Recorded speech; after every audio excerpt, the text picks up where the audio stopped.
Finnish, the language of 1,000 lakes, forests, and a history unlike any other in Europe.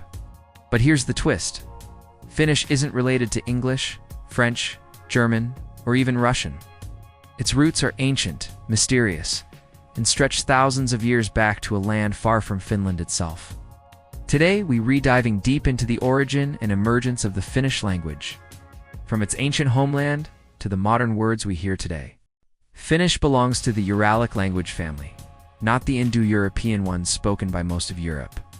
Linguists believe that around 6,000 to 8,000 years ago, a language called Proto-Uralic was spoken somewhere near the Ural Mountains or Volga River in present-day Russia. Over centuries, its speakers began migrating west and north, following rivers, forests, and hunting grounds.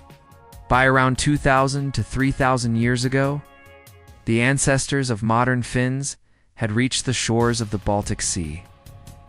They brought their language with them, mixing with local peoples and adopting new words from Baltic and Germanic neighbors.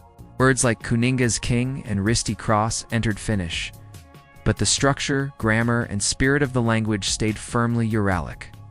For most of history, Finnish was purely a spoken language that changed in the 16th century when Mikael Agricola, a Lutheran bishop, created the first written form of Finnish. In 1548, he translated the New Testament into Finnish, laying the foundation for a national literary tradition. His work gave Finnish an alphabet, spelling rules, and a place in education and religion. In the 1800s, under Swedish and later Russian rule, Finnish was still seen as a peasant language.